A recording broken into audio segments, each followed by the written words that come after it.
कृष्णाय वासुदेवाय हरये परमात्मने प्रणतक्लेशनाशाय गोविंदाय नमो नमः।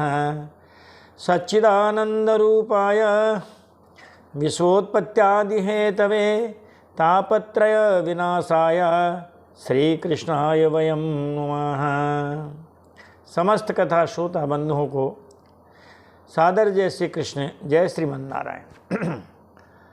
आइए चलते हैं कथा प्रवाह में सुखताल, जहाँ पर श्री सुखदेव जी महाराज राजा परीक्षित जी को श्रीमद् भागवत महापुराण की कथा का श्रवण करा रहे हैं। आइए आप और हम सब भी चलते हैं सुखताल और श्री सुखदेव जी महाराज के मुखारविंद से श्रीमद् भागवत महापुराण की कथा का श्रवण करते हैं। थोड़ा पिछला प्रसंग देख लेते हैं, फिर आगे बढ़ेंगे। पिछले प्रसंग में श्री सुखदेव जी महाराज ने राजा परीक्षित जी को कथा सुनाई कि हे राजन, भगवान श्री कृष्ण ने रुक्मिणी जी का हरण किया कुंडिनपुर से और विघ्न बाधाओं को पार करते हुए, क्योंकि महाराज शिशुपाल के पक्ष के जो राजा थे उन्होंने भी कुछ युद्ध किया, रुक्मिणी ने भी साहब उनसे युद्ध किया और इन सबको महाराज जो है ठिकाने लगाते हुए और भगवान बलराम जी के साथ द्वारिका में आ गए हैं और यहाँ विधिवत उनका पाणी ग्रहण संस्कार हुआ। यहाँ तक की कथा 54वें अध्याय में श्री सुखदेव जी महाराज राजा परीक्षित जी को कथा सुना चुके हैं। आज की कथा में सुखदेव जी महाराज परीक्षित जी को श्रीमद् भागवत महापुराण उसका उत्तरार्ध और उसका भी 55वां अध्याय, उसमें आज पद्मन जी महाराज का जन्म होगा और उनके द्वारा संबरासुर का वध होगा। इस प्रसंग की कथा सुखदेव जी महाराज राजा परीक्षित जी को सुनाते हैं। आइए सुनते हैं उन्हीं के मुखारबिंद से इस प्रसंग को। श्री सुक उवाच कामस्तु वासुदेवांशो दग्धः प्रागरुद्रमन्युना देहोपपत्तये भूयः तमेव प्रत्यपद्यत। कामस्तु वासुदेवांश है, जो कामदेव है, कहते हैं महाराज ये श्री कृष्ण का ही, भगवान वासुदेव के ही अंश हैं। और महाराज वो पहले भगवान शंकर जी की क्रोधाग्नि में जल चुके थे, भस्म हो गए थे। अब महाराज पुनः शरीर प्राप्ति के लिए वो महाराज भगवान वासुदेव के अंश से ही उत्पन्न हुए, क्योंकि भगवान अंशी हैं और कामदेव जो है ये उनके अंश हैं। तो पहले भी ये भगवान वासुदेव के अंश थे, बाद में भगवान शंकर की क्रोधाग्नि से ये जल गए थे। और ये जो प्रसंग है ये भागवत में तो केवल इतना ही है, लेकिन रामचरितमानस में महाराज गोस्वामी तुलसीदास जी ने इनका बड़ा सुंदर वर्णन किया है। लाओ संक्षेप में थोड़ी कथा ये भी आपको सुना देते हैं। महाराज सती महारानी पिता के यज्ञ में गई, अपमान खुद का भी हुआ और भगवान शंकर का भी हुआ, उसे वह सहन कर नहीं सकी और यज्ञ कुंड में यज्ञाग्नि में अपने शरीर को त्याग दिया। जब शरीर को त्याग दिया, असे कहि जोग अग्नि तनु जारा, भयउ सकल मखे हाहाकारा। असे कहि जोग अग्नि तनु जारा, भयउ सकल मखे हाहाकारा। कहते हैं महाराज ऐसा कह करके उन्होंने योगाग्नि के द्वारा अपने शरीर को छोड़ दिया और सारे यज्ञ महोत्सव में हाहाकार मच गया। क्या कह के उन्होंने कहा मेरे पिताजी भी इसकी सजा पाएंगे, पंडित लोगों तुम भी सजा पाओगे। और फिर बाद में यज्ञ विध्वंस हुआ ही सही। नारद जी ने शिव जी से जाके समाचार कहे, भगवान ने वीरभद्र जी को भेजा, अपने गण भेजे और यज्ञ विध्वंस हुआ। कथा बहुत लंबी चौड़ी है, जब आपको हम राम कथा सुनाएंगे ना उसमें ही सुनाएंगे। और क्या कह के दे त्यागी, का सती मरत हरि सन बर मांगा, जन्म जन्म शिव पद अनुरागा, सती मरत हरि सन बर मांगा, जन्म जन्म शिव पद अनुरागा। सती ने मरते समय भी देखो आप भगवान शंकर का ध्यान नहीं छोड़ा। भगवान विष्णु से प्रार्थना की कि महाराज हम जिस जन्म में भी जावें, भगवान शिव जी के चरणारविंदों में हमारा अनुराग बना रहे, और शरीर छूट गया। फिर आगे, खाते ही कारण हिमगिरि गृह जाई, जनमी पारी बती तनु पाई, तेहि कारण हिमगिरि गृह जाई, जनमी पारी बती तनु पाई। इसीलिए फिर महाराज वो हिमालय के घर में पैदा हुई और नाम रखा गया पार्वती। और शिव जी को प्राप्त करने के लिए फिर इन्होंने तपस्या की। महाराज इनकी तपस्या सफल हुई है और ये जो है पिता के घर आ गई है। उधर क्या हुआ शिव जी का, कहा सती, जब से सती ने प्राण त्यागे हैं महाराज, तब से वो तो वैराग्यवान हो गए हैं। जब ते सती जाई तनु त्यागा, तब ते शिव मन भयउ विरागा, जब ते सती जाई तनु त्यागा, तब ते शिव मन भयउ विरागा। सती माता ने जब से अपना शरीर छोड़ा, महाराज भगवान शंकर वैराग्यमान हो गए। अब उनका महाराज मन लगता नहीं। जप ही सदा रघुनायक नामा, जहाँ तह करही राम गुण ग्रामा, जप ही सदा रघुनायक नामा, जहाँ तह करही राम गुण ग्रामा। अब महाराज वो तो कथा करते हैं, राम जी का नाम महाराज वो जपते हैं। कथहु मुनीन उपदेश ही ज्ञाना, कथहु राम गुण करही बखाना, कथहु मुनीन उपदेश ही ज्ञाना, कथहु राम गुण करही बखाना। कहीं ऋषि मुनियों को जो है ज्ञान देते हैं, कहीं राम कथा सुनाते हैं और कहीं सुनते हैं। ऐसे करते करते महाराज उन्होंने समाधि लगा ली है। शंकर सहज स्वरूप सम्हारा, लागी समाधि अखंड अपारा।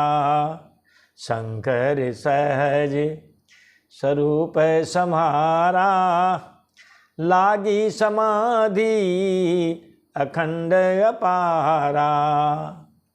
उन्होंने अपना सहज स्वरूप ओंकार महाराज उसमें वो लीन हो गए हैं और अब महाराज उनकी जो समाधि लग गई है।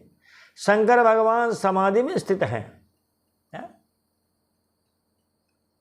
शायद 87,000 वर्ष तक की ऐसा रामचरितमानस में है, ठीक से मुझे ध्यान नहीं है। जब राम कथा सुनाएंगे तब तैयारी के साथ सुनाते हैं हम, तो महाराज जो कथा सुनाते हैं, तो राम कथा जब सुनाएंगे तब सब सुनाएंगे। पार्वती ने तपस्या करके अपने घर आ गई है, तपस्या सफल हो गई है, भविष्यवाणी हो गई, आकाशवाणी हो गई कि जाओ तुम्हारी तपस्या सफल हो गई है। अब शंकर भगवान समाधि में हैं। अब बीच में महाराज एक विघ्न आया। क्या बिघन आया? हमारा तारकु असुर भयऊ ते ही काला, भुज प्रताप बल तेज विशाला। तारकु असुर भयऊ ते ही काला, भुज प्रताप बल तेज विशाला। उस समय एक तारकासुर नाम का असुर पैदा हो गया। महाराज उसने देवलोक और भूलोक महाराज सभी तरह से सब जगह महाराज उसने धूम मचा दी है। अब सारे सब व्याकुल हो गए हैं, धरती व्याकुल हो गई है, देवता व्याकुल हैं। महाराज ये सब मिलकर के ब्रह्मा जी के पास गए हैं, कहा महाराज इस संकट से हमें छुड़ाओ। ब्रह्मा जी ने कहा भाई बात यह है, इस राक्षस का वध तो एक ही उपाय है जिससे हो सकता है। कहा महाराज उपाय बताओ। कि भगवान शंकर के संतान पैदा हो, उसी के द्वारा ये तारकासुर का वध हो सकता है। अब महाराज भगवान शंकर कैसे बैठे हैं? समाधि में बैठे हैं। लागी समाधि अखंड अपारा, शंकर सहज स्वरूप सम्हारा। लागी समाधि अखंड अपारा, अखंड समाधि में बैठे हैं। पार्वती जी महाराज अपने पिताजी के घर में हैं। अब महाराज न शादी है, न ब्याह है, न शंकर जी के बेटा है। बताओ कैसे तारकासुर का वध हो? उपाय? कहा महाराज ऐसा है, आप सब लोग मिलकर के जाओ कामदेव के पास, और कामदेव भगवान शंकर के मन में क्या करे? महाराज हलचल पैदा करे, काम भावना पैदा करे, और फिर जो है वो अपने पार्वती जी से उनका ब्याह हो। नहीं, अगर शंकर के भगवान में काम भाव पैदा हुई और आप उनसे कहो महाराज हम तो आपका ब्याह देखना चाहते हैं, फिर तो महाराज हम उनका ब्याह करवा देंगे। मगर ये बात हो, अरे भाई जो दूल्हा है वो शादी करने के लिए तो तैयार हो। जब वो कह दे नहीं महाराज हम तो शादी करेंगे ही नहीं, बाबा रामदेव जी की तरह रहेंगे। अब कहाँ से बाल ब्रह्मचारी हैं अथवा विधुर लोग जो गए हैं, भगवान शंकर जी भी विधुर ही हो गए हैं सती के जाने के बाद, तो कैसे संतान हो? संतान नहीं हो तब तक संकट कैसे मिटे? सब देवता गए महाराज कामदेव के पास, क्योंकि देवता बड़े स्वार्थी, इनको जब किसी से काम पड़ता है तो चले जाते हैं, कोई संकोच नहीं करते हैं। भले इन्होंने किसी का पहले अपकार किया हो, हैं बड़ा अनिष्ट किया हो, फिर भी चले जाते हैं। आए देव सदा स्वार्थी, बचन कहती जनु पर मारथी। आए देव सदा स्वार्थी, बचन कहती जनु पर मारथी। स्वार्थी हैं। सुखदेव जी महाराज राजा परीक्षित जी को जब कथा सुनाने लगे, बताओ वो वहाँ भी आ गए अमृत कलश लेके कि महाराज आपके जजमान को ये अमृत पिला दो, आपकी कथा अमृत हमें दे दो। बताओ आप, वहाँ भी उनको दुत्कार दिया गया। तदा देवान जहास है। सुखदेव जी महाराज ने उन देवताओं की बड़ी खिल्ली हंसी उड़ाई। बताओ महाराज महर्षि दधीची के पास चले गए अपने स्वार्थ के लिए, हैं? कहा गुरुजी आप ही हमें बचा सकते हो, हैं? आप अपनी हस्तियां हमें दे दोगे, अस्थियां, महाराज उनसे वज्र बनेगा और वृत्रासुर का वध होगा, हैं? बताओ। और महाराज ने अपनी अस्थियां दी सही। शिवी दधीची बलि झोक छुभाखा, तनु धनु तजऊं बचन पन राखा। शिवी दधीची बलि झोक छुभाखा, तन धन तजऊं बचन पन राखा। महाराज शिवी दधीची हरिश्चंद्र इन्होंने जो कुछ कहा करके दिखाया, चाहे तन चला गया चाहे धन चला गया, बलि का धन चला गया, शिबी का तन चला गया, महर्षि दधीची का तन चला गया, जो कहा। तो देवता महाराज बड़े स्वार्थी हैं, लड़ाई में कहीं भी आते नहीं हैं, अब स्तुति करने सब आ जाते हैं। अगर मान लो देवताओं से पार पड़ जाए तो फिर भगवान को अवतार ही क्यों न लेना पड़े। अवतार भगवान लेते हैं, दुष्टों का संहार भगवान करते हैं, फिर महाराज जी क्या करते हैं, ये स्तुति करते हैं। ऐसे स्वार्थी हैं महाराज जी। तो देवता कहाँ हैं, कामदेव के पास आ गए हैं। कहा महाराज त्राहिमाम त्राहिमाम, हमारा आप एक काम कीजिए थोड़ा सा। भागवत जी में से और भी हैं, इन्होंने जो है अपने गुरु जी का अपमान किया, बृहस्पति जी का, और जब नाराज हो गए, जब उनको काम था तो महाराज विश्वरूप जी के पास चले गए, उनको नया गुरु जी बना लिया है। अब उनसे मान लो थोड़ी बहुत त्रुटि हो गई, देवराज इंद्र ने तलवार से उनका गला ही काट दिया। ये लो, यह है इनका इतिहास, यह है इनका चरित्र। तो देवता कामदेव के पास गए, त्राहिमाम त्राहिमाम, बचाओ महाराज बचाओ। क्या हुआ, कहा महाराज आप ऐसा काम करो हैं कि शंकर भगवान समाधि में बैठे, आप इनकी समाधि को डिगा दो, इनके अंदर काम भाव पैदा कर दो। देखो महाराज ये तारकासुर है, इसने सब जगह हाहाकार मचा रखा है। हमने ब्रह्मा जी से कहा तो उन्होंने कहा शंकर भगवान का जो पुत्र होगा वही तारकासुर को मार सकता है। अब शंकर भगवान महाराज तो समाधि में बैठे हैं, लागी समाधि अखंड अपारा, अपार अखंड समाधि में बैठे।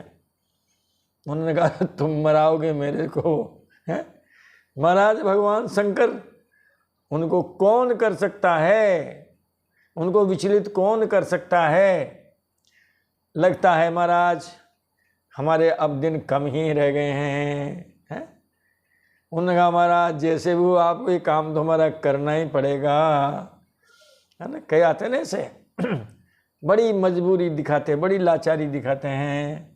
देवताओं ने कामदेव के सामने बड़ी लाचारी दिखाई, बड़ी मजबूरी दिखाई महाराज। तब उन्होंने कहा ठीक है, परमार्थ का काम है, आप कह ही रहे हो, मरना तो तय है। कामदेव ने कह दिया मरना तो तय है, इसमें कोई दो राय नहीं है। ठीक है मगर आप कह रहे हो तो करते हैं महाराज। कामदेव ने बसंत ऋतु का वातावरण बनाया है महाराज, और उसमें जितने भी कामोद्दीपक है, लता पता का और जो है नृत्यांगना और जितने भी हैं, इंद्रधनुष फैला दिए महाराज, कोयल कूक रही है, जितने भी हैं,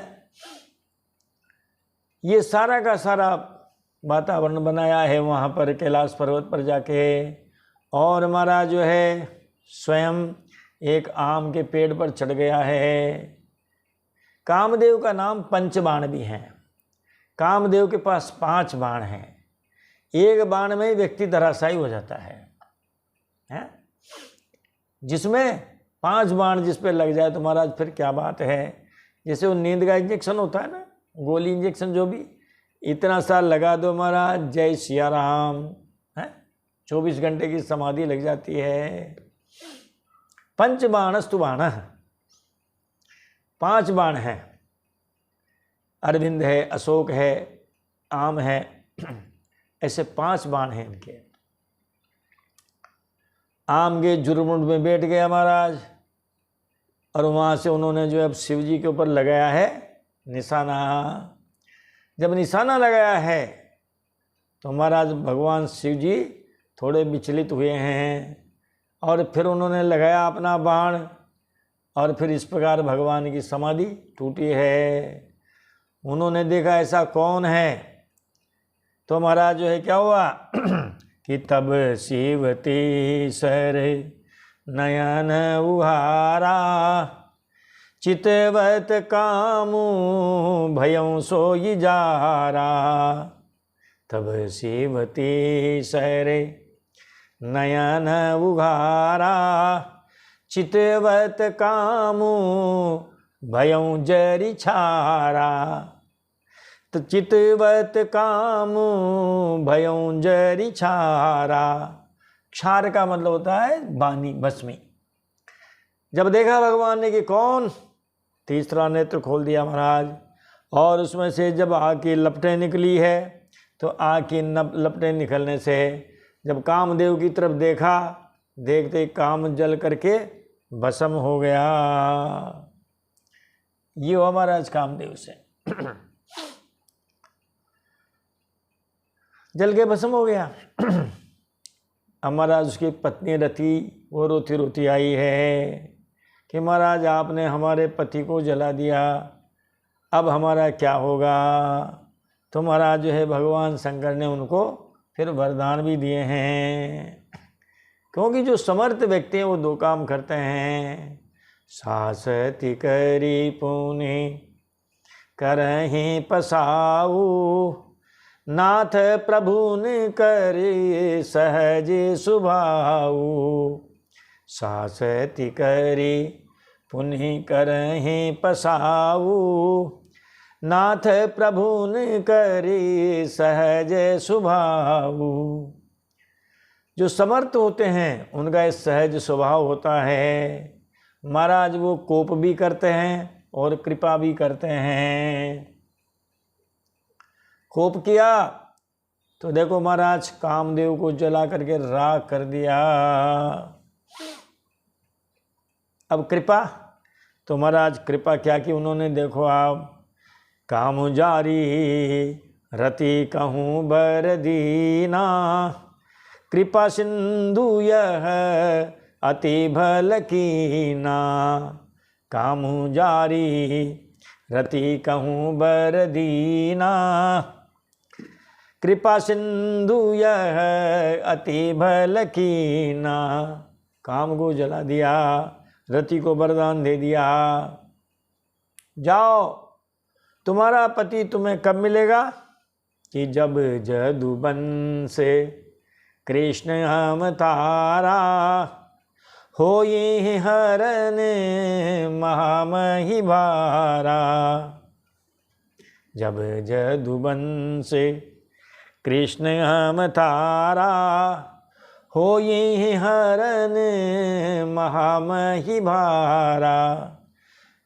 जब यदुवंश में भगवान श्री कृष्ण होंगे, पृथ्वी का भार उतारने के लिए उतार लेंगे, तब कि कृष्ण तनय होई पति तोरा, बचनु अन्यथा होई न मोरा। कृष्ण तनय होई पति तोरा, बचनु अन्यथा होई न मोरा। बताओ, भगवान कृष्ण के जो पुत्र होंगे प्रद्युम्न जी महाराज, वो तुम्हारे पति होंगे, और ये मेरी वाणी कभी झूठी हो नहीं सकती। आज से तुम्हारा पति का शरीर तो नहीं रहेगा, मगर वो सबके मन में विराजमान रहेंगे। इसीलिए कामदेव का एक नाम है मनोज, मनसिज, मनसी जाता है, इति मनसिजा है, मन में रहता है। और फिर महाराज ये द्वापर में भगवान जी आए हैं, रुक्मणी जी से ब्याह हुआ है, और अब महाराज ये यहाँ पर आए हैं। रामचरितमानस की कई अंतर कथाएँ हैं, वो भागवत में मिलती है, लेकिन भागवत की ये कथा, ये अंतर कथा रामायण में मिलती है। आज से तेरे पति का नाम अनंग रहेगा, है न अंग इति अनंग, उसका अंग तो नहीं रहेगा, अंग तो जल के भस्म हो गया। अब अंग तो तुम्हें मिलेगा द्वापर में, लेकिन वो सबके मन में विराजमान रहेंगे। इसीलिए देखो महाराज, आज सबके मन में कामदेव जी महाराज विराजमान हैं।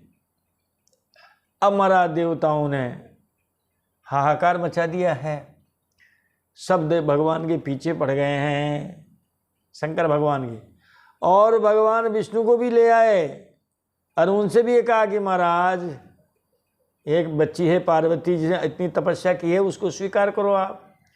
हम भी महाराज ये चाहते हैं कि जीते जी आंखों से आपका ब्याह देख लें, हैं? बड़ी अच्छी कथा है रामचरितमानस में, हैं? कब देखेंगे महाराज आपका ब्याह, हैं? और ऐसे करके भगवान शंकर का ब्याह करवाया है पार्वती जी से। और तब जन्म्याऊं सठ बदन कुमारा, तारक असुरी समर जे ही मारा। तब जन्म्याऊं सठ बदन कुमारा, तारक असुरी समर जे ही मारा। जब ब्याह हुआ महाराज शिव जी और पार्वती जी का, इनके महाराज कार्तिकेय जी महाराज पैदा हुए, उन्होंने तारकासुर का वध किया। ये संक्षिप्त कथा हमने आपको सुनाई है। विस्तार से आप थोड़ी प्रतीक्षा करेंगे। महीने 2 महीने बाद जब भी हमारी भागवत जी का ये पारायण पूरा होगा, आपको जो है राम कथा सुनाएंगे। एक बार और दोबारा से श्लोक देख लेते हैं। श्री सुक उवाच, श्री सुखदेव जी महाराज कहते रे राजन, कामस्तु वासुदेवांशो। जो कामदेव हैं भगवान वासुदेव के अंश हैं। दग्ध प्राग रुद्र मन्युना, प्राग रुद्र मन्युना दग्ध। पहले महाराज भगवान शिव की अग्नि से जल के महाराज राख हो गए थे। आप कथा सुनी क्यों हो गए थे? देवताओं के कहने से भगवान शिव जी के उस मन में जो है काम भाव पैदा करने गए, और महाराज ऐसा हुआ कि इन्होंने तीर मारे, भगवान का नेत्र तीसरा खुला और जल के राख हो गए। ऐसे राख हुए। अब देहोपपत्तयः भूयः, दोबारा देह प्राप्ति के लिए महाराज वासुदेव की ही शरण में गए, उनका ही आश्रय लिया। स एव जातो वेदर्भ्याम कृष्ण वीर्ये समुद्भवः, प्रद्युम्न इति विख्यातः सर्वतो नमः पितुः। अब महाराज वही कामदेव जो वैदर्भी हैं रुक्मिणी जी, रुक्मिणी जी के गर्भ से जो है पैदा हुए हैं। भगवान श्री कृष्ण के द्वारा रुक्मिणी जी के गर्भ से ये पैदा हुए हैं। और प्रद्युम्न इति विख्यात है, प्रद्युम्न नाम के से ये विख्यात हुए। पितु सर्वतः अनवमः, ये पिताजी के बिल्कुल समान थे। प्रद्युम्न जी महाराज इतने समान थे कि रनिवास की जो रानियां थी वो प्राय इनका पर्दा ले लेती थी या अलग हट जाती थी, लगता है भगवान कृष्ण ही आ रहे हो। कभी कभी तो रुक्मिणी जी को भी संदेह हो जाता था। बताओ, अरे भाई पुत्र तो पिता पे ही जाएगा, या माता या पिता। तो हमारा जो प्रद्युम्न जी हैं ये भगवान की ही प्रतिकृति थे, हैं? अंग्रेजी में कहें तो टू कॉपी। ऐसे थे महाराज, ये इतने सुंदर थे, भगवान जैसे थे बिल्कुल। तम संवरः काम रूपी ऋत्वा तोकम निर्दशम, स विदित्वा आत्मनः शत्रुम प्राशोदन्वत्यगात् गृहम्। बताओ, महाराज प्रद्युम्न जी पैदा हुए अभी 10 दिन के भी नहीं थे, 6 ही दिन के हैं। इतने में ही जो संवरासुर है उसने ये सोच लिया या उसने ऐसा सुन लिया कि ये जो प्रद्युम्न जी इनके द्वारा ही तुम्हारा वध होगा, इसलिए आत्मनः शत्रुम विदित्वा सह, अपना दुश्मन मानते हुए उस संवरासुर ने सूती का गृह से ही 6 दिन के इन जो है बालक को, शिशु को उठाया और उदन्वती प्राश्य, उदन्वती इति समुद्रे, समुद्र में फेंक दिया और गृहम अत्यगात, अपने घर लौट आया। बताओ, ये हमारा प्रद्युम्न जी के साथ जिनके पिता स्वयं भगवान कृष्ण हैं। संवरासुर ने पूछ लिया नारद जी से, महाराज मृत्यु का बताओ, कब मृत्यु होगी, कैसे होगी। तो जैसे आकाशवाणी भी हुई थी कंस के लिए कि देवकी का जो 8वें गर्भ में जो संतान होगी तुम्हारा काल होगा। यहाँ नारद जी से पूछ लिया इन्होंने कि नारद जी महाराज बताओ। तो कह दिया नारद जी ने कि भैया ये जो लाला है ना, अभी ये बड़े होंगे और यही तुम्हारा वध करेंगे हैं। उन्होंने कहा बच्चे को ही न रहने देंगे तो कैसे हमारी मृत्यु होगी। मृत्यु को हर व्यक्ति टालना चाहता है। काया कश्चन वल्लभ है, शरीर किसको प्यारा नहीं है, सबको प्यारा है। महाराज हनुमान जी ने जब सब राक्षसों की कुटाई पिटाई की, बाद में उनको ब्रह्मास्त्र से बांध के ले गए थे मेघनाथ। और जब रावण ने पूछा था मारे सी निश्चर कही अपराधा, सुन सट तो ही न प्राण कही बाधा, तब क्या कहा हनुमान जी ने कि सबके देह परम प्रिय स्वामी, मारहि मोहि कुमारग गामी। सबके देह परम प्रिय स्वामी, मारहि मोहि कुमारग गामी। महाराज शरीर किसको प्यारा नहीं है, आपके दुष्टों ने मुझे मारा। जिन्हें मोहि मारा ते मैं मारे, तेही पर बांध्यऊँ तनय तुम्हारे।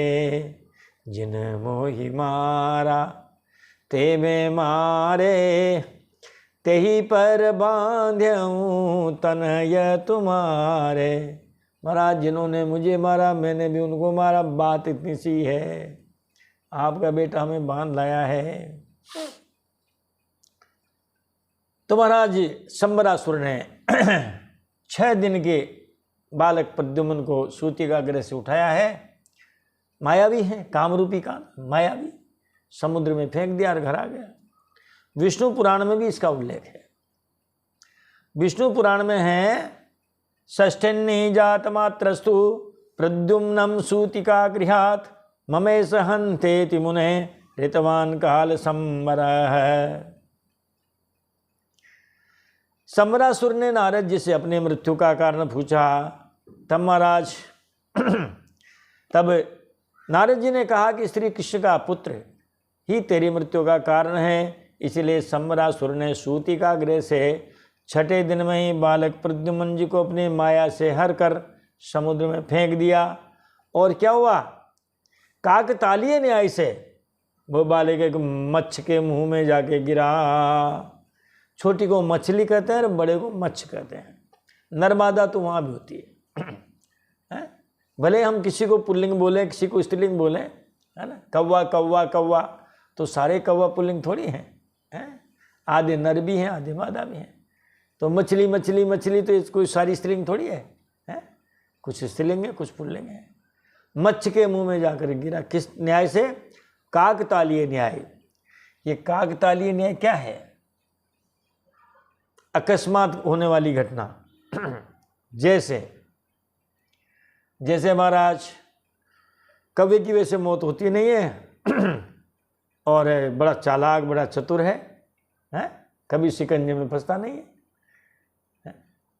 लेकिन कभी घटना होती है जब देखो आप, नारियल के पेड़ के नीचे से होकर के कौवे का निकलना, उसी समय महाराज नारियल के फल का टूटना और कौवे की खोपड़ी पे गिरना और गोविंदाय नमो नमः होना, इसको कहते हैं काकतालीय न्याय।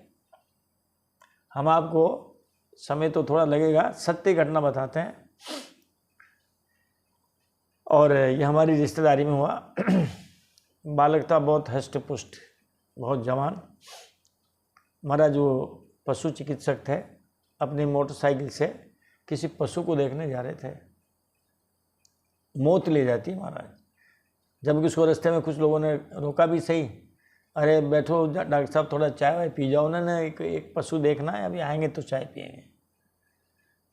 ये जो 1100 kV वाली लाइन होती है महाराज, उसके नीचे से वो जवान गुजरा, उसका गुजरना हुआ, तार का टूटना हुआ, उसी के ऊपर गिरना हुआ और महाराज वो भी राख की ढेरी में बदल गया।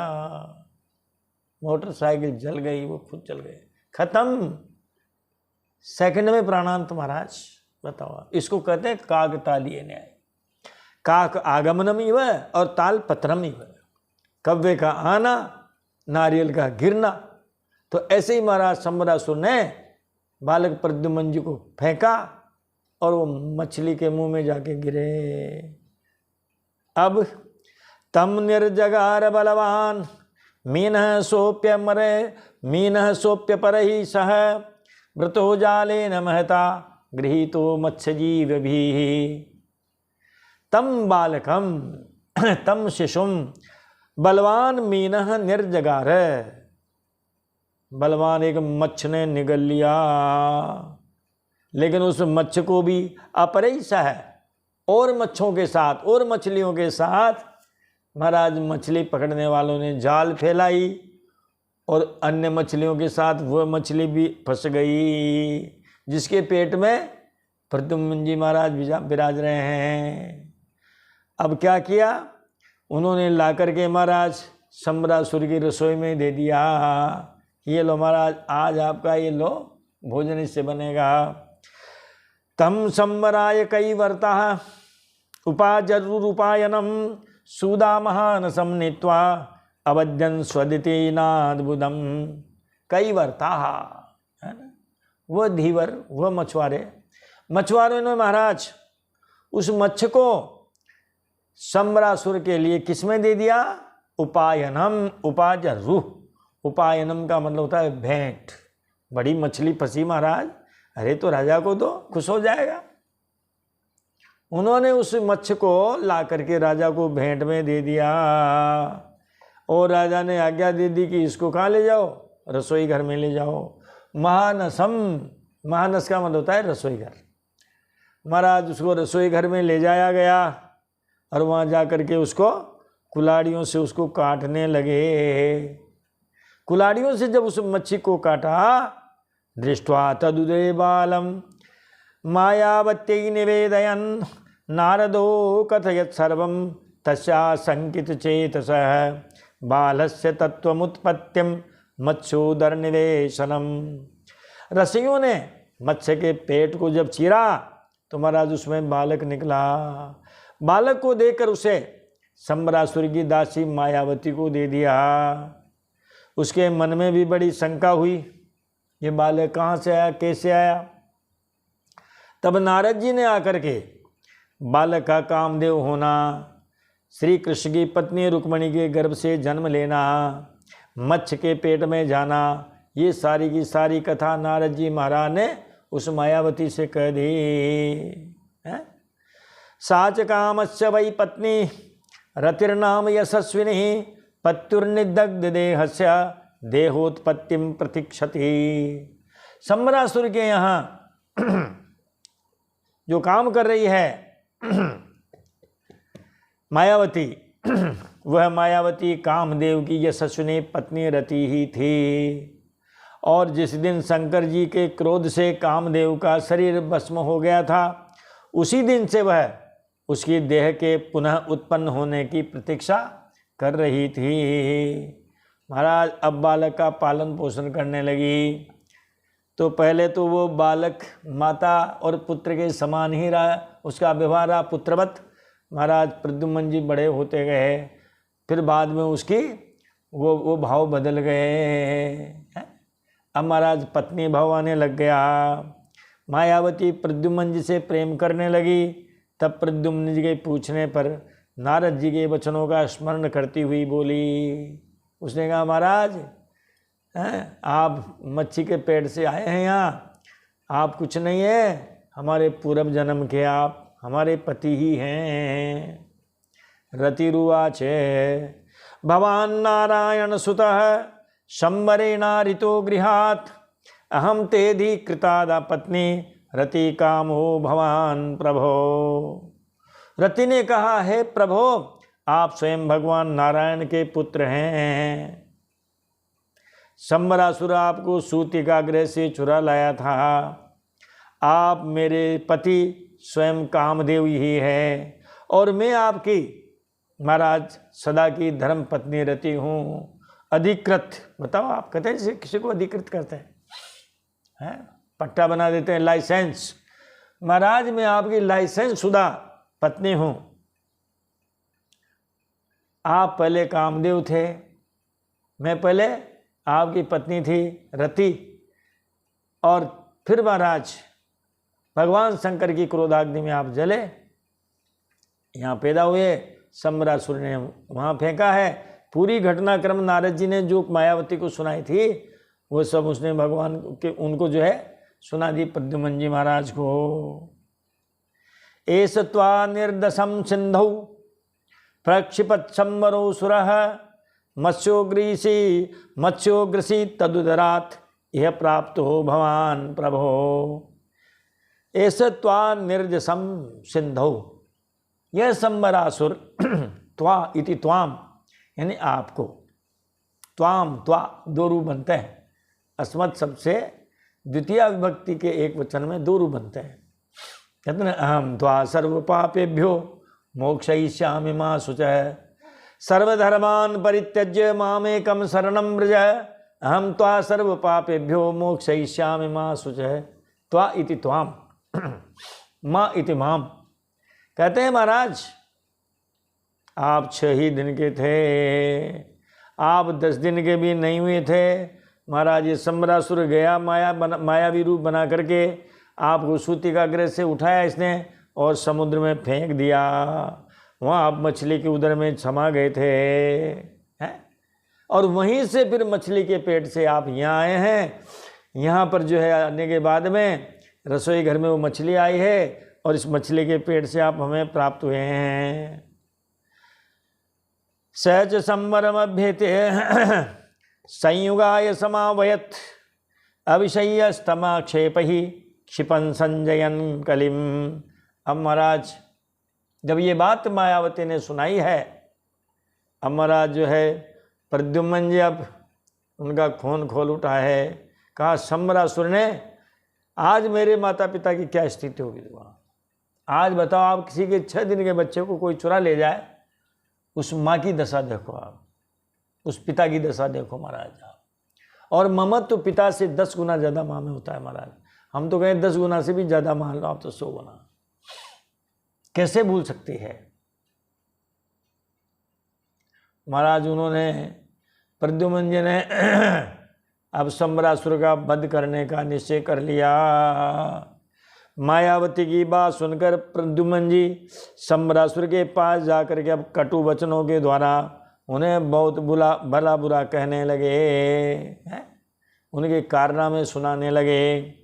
वे चाहते थे कि ये किसी प्रकार झगड़ा कर बैठे। इतना ही नहीं, उन्होंने युद्ध के लिए भी उसे स्पष्ट रूप से ललकारा। अब महाराज चुपचाप सुनता रहा। बड़ी कटु बातें कही। जब कटु बातें कही तो महाराज अब उसको भी गुस्सा आना ही था, उसको भी क्रोध आया है। सोदिक्षिप्तो दुर्वचो भी पादाहत इवो रगः निश्चक्राम गदा पाणि अमरषा ताम्रलोचन। प्रद्युम्न जी के कटु वचनों की चोट से सम्बरासुर तिलमिला उठा, मानो किसी ने जहरीले सांप को पैर से ठोकर मार दी हो। उसकी आंखें क्रोध से लाल हो गई। वह गदा हाथ में लेकर बाहर निकल आया और फिर इनमें बड़ा भारी युद्ध हुआ है। युद्ध का वर्णन करने में समय बहुत व्यतीत होगा महाराज, इसीलिए एक चौपाई जो हम आपको पहले भी युद्ध के प्रसंग में सुनाते आए फिर वही सुना देते हैं कि पुनि नाना विधि भई लड़ाई वो देखत बनहि बरन नहीं जाई।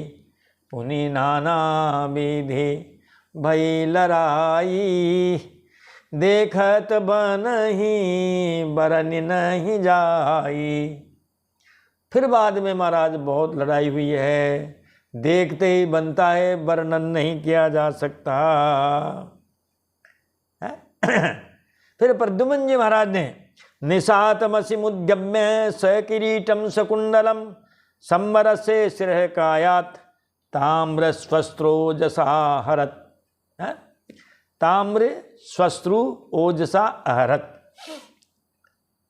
महाराज सम्बरासुर का वध करने के लिए प्रद्युम्न जी महाराज ने तलवार उठाई है और सम्बरासुर का वो सिर जिस पर किरीट कुंडल पहने हुआ था, कानों में कुंडल, सिर पर मुकुट लगा हुआ था और महाराज जिसकी दाढ़ी मूंछ बिल्कुल लाल लाल रंग से रंगी हुई थी, बड़ा भयंकर लग रहा था। ऐसे संबरासुर के गर्दन को काट दिया, सिर को धड़ से अलग कर दिया। आकीर्यमाणो दिविजहि स्तुवद्भिः कुसुमोत्करैः भार्यया अम्बरचारिण्या पुरं नीतो विहाय सा। अब महाराज देवता लोगों का काम देखो आप, देवता लोग फूलों की वर्षा करते हुए स्तुति करने लगे। हर जगह ये होगा महाराज, ये देवता लोग क्या करते हैं, फूलों की वर्षा और स्तुति करते हैं।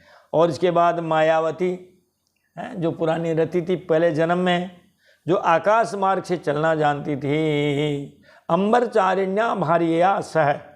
पहला तो ये हुआ कि देवताओं ने फूलों की वर्षा की और प्रद्युम्न जी की बहुत स्तुति की।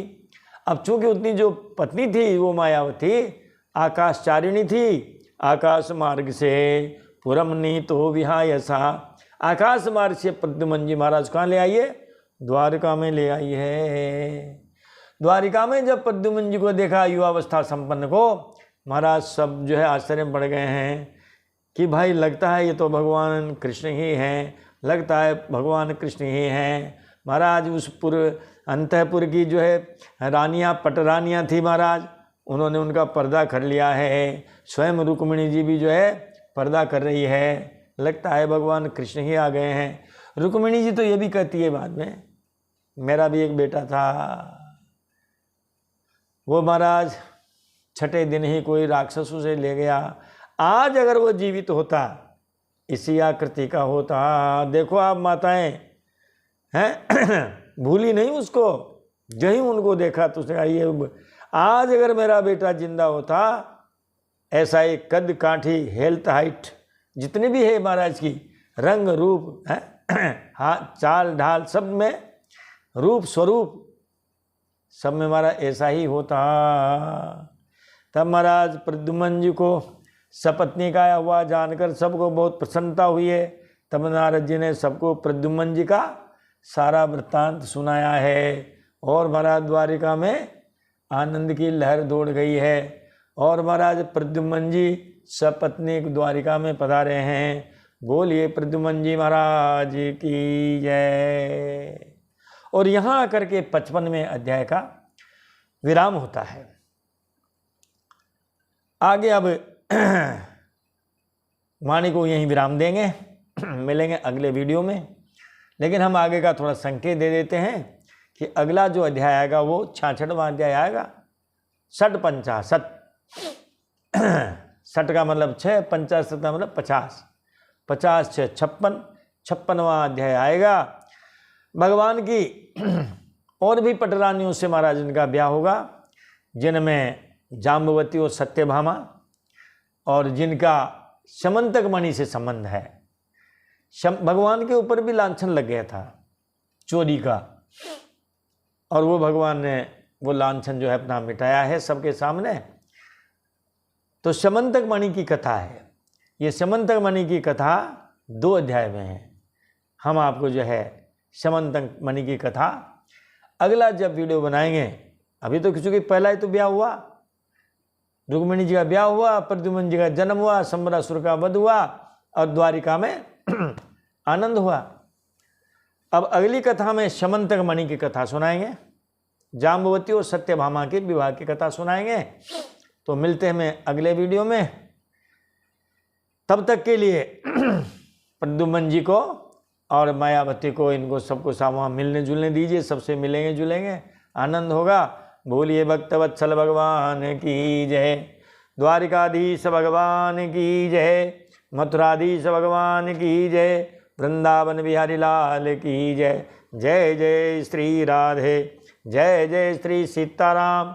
हर हर हर महादेव शंभो।